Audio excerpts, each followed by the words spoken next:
ঘটনাটা হলো? কোন গ্রাউন্ডে জামিন দিল? আজকে সিবিআই বলল কি আমরা চার্জশিটটা আমরা দিতে পারছি না, just because of investigation is still progress.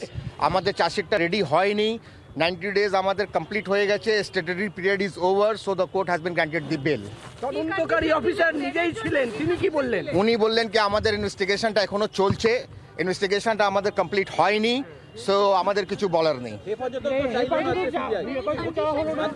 Condition, বেলের কন্ডিশন আছে, তো কন্ডিশন এটাই আছে কি as and when call for, যখন ডাকবে তখন যেতে হবে। সঞ্জয় রায়ের মামলায়, যে এই মামলার প্রধান অভিযুক্ত, তার বিরুদ্ধে 60 দিনে চার্জশিট হয়েছিল, এখানে কিন্তু 90 দিনে চার্জশিট জমা দিতে পারলো না। তাহলে কি একটা বড়সড় প্রশ্ন উঠছে না সিবিআই তদন্ত প্রক্রিয়া নিয়ে? এর আগে একাধিকবার বলেছে সঞ্জয় রয় কি হয়েছে, ওরা চার্জশিট দিয়েছে, কি ইনভেস্টিগেশন করেছে, ওরা চার্জশিটের মধ্যে আছে।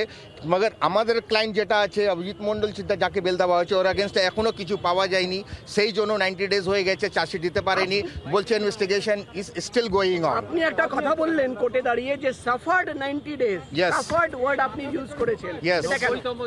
Suffered 90 days ki without any proper investigation I have been in the custodies. Proper এখনো যখন ইনভেস্টিগেশনটা এখনো চলছে, 90 days হয়ে গেছে, investigation is still going on. এখনো ইনভেস্টিগেশনে কি এসেছে, কিছু কি আসলো না, সেটা কিছু বলেনি টিল টুডে।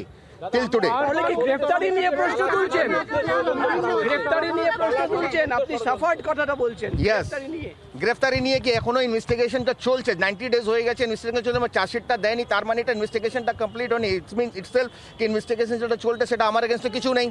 কিছুদিন আগেও বলেছে যে টালা থানার মধ্যে কিছু হয়ে থাকতে পারে। সিসিটিভি ফুটেজের কথা বলা হয়েছে, কল রেকর্ডিং এর কথা বলা হয়েছে, অনেক বড় বড় কথা বলা হলো। বারবার সিবিআই একটাই কথা বলে যাচ্ছে কি আমাদের ইনভেস্টিগেশনটা চলছে, আর ইনভেস্টিগেশনটা আমাদের এখনো চলছে, মানে তার মানে ইনভেস্টিগেশন 90 days হয়ে গেছে, investigation is still going on. তো what investigation is there we have been not find till today. আজকে কি অভিজিৎ মন্ডল বেরিয়ে যাবেন?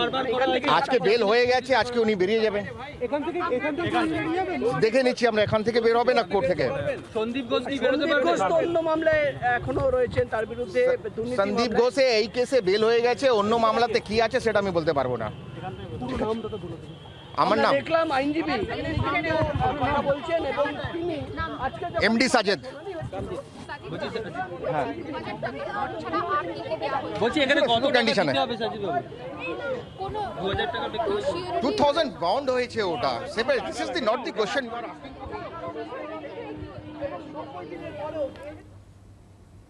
আইনজীবীর বক্তব্য আপনারা শুনছিলেন। সিবিআইয়ের তরফে বলা হয়েছিল আরও বেশ কিছুটা সময় লাগবে। আজ আদালতে সিবিআইয়ের তরফে এমনটাই বলা হয়, তদন্ত চলছে এবং চার্জশিট দেওয়ার ক্ষেত্রে আরও কিছুটা সময় লাগবে, তদন্তের আরও বেশ কিছু অংশ এখনও অপূর্ণ রয়েছে, এমনটাই বক্তব্য দেওয়া হয় সিবিআইয়ের তরফে। এখনো আমার চলছে, ইনভেস্টিগেশনটা আমার কমপ্লিট হয়নি, সেই জন্য statutory period is over, so the court has been granted the bail. Simple একটাই কথা।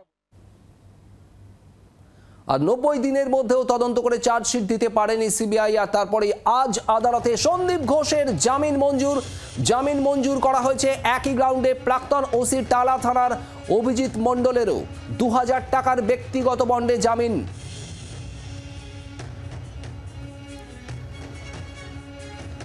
আর আজ এই জামিনের পর সিবিআই এর তদন্ত প্রক্রিয়া, সিবিআই এর ভূমিকা নিয়ে প্রশ্ন উঠছে। 90 দিনেও কেন চার্জশিট দেওয়া সম্ভব হলো না? সন্দীপ ঘোষ এবং অভিজিৎ মণ্ডলের বিরুদ্ধে তথ্য প্রমাণ লোপাটের অভিযোগ ছিল, সেই অভিযোগে এই দুজনকে গ্রেপ্তার করেছিল সিবিআই। 90 দিন তদন্ত প্রক্রিয়া চলার পরেও কেন চার্জশিট দেওয়া সম্ভব হলো না? এই দুজনের বিরুদ্ধে ঠিক কি অভিযোগ, সে বিষয়ে কেন চার্জশিট দিতে পারলো না সিবিআই, তা নিয়ে এই প্রশ্ন উঠছে। 90 দিনের মধ্যেও চার্জশিট দিতে না পারাতেই আজ আদালতে জামিন মঞ্জুর হয়ে গেল। একদিকে সন্দীপ ঘোষ, অন্যদিকে অভিজিৎ মণ্ডলের। আরজি করে প্রাক্তন অধ্যক্ষ সন্দীপ ঘোষের জামিন মঞ্জুর করেছে আদালত 2000 টাকার ব্যক্তিগত বন্ডে।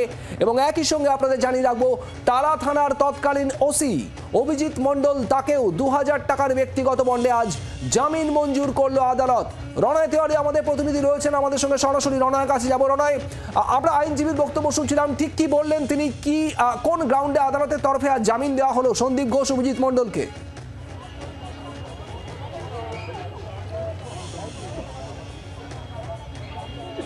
দেখো, তরুণী চিকিৎসক খুনের ধর্ষণ এবং খুনের মামলায় মূলত যে বিষয়ে অভিযোগ ছিল প্রাক্তন ওসি, টালা থানার প্রাক্তন ওসি অভিজিৎ মণ্ডল এবং তৎকালীন অধ্যক্ষ এই সন্দীপ ঘোষের বিরুদ্ধে, সেই কেসে আজকে কিন্তু 90তম দিন, এবং 90তম দিনের মধ্যেও কিন্তু চার্জশিট পেশ করতে পারেনি সিবিআইয়ের আইনজীবী বা সিবিআই অফিসারের তরফে। এরপরই কিন্তু অভিজিৎ মণ্ডলের আইনজীবী বা সন্দীপ ঘোষের আইনজীবীর তরফে জামিনের আবেদন জানানো হয়। সেই তরফে তার জন্যই কিন্তু তাদের জামিন হয়ে যায় এবং 2000 টাকার ব্যক্তিগত বন্ডে জামিন হয়।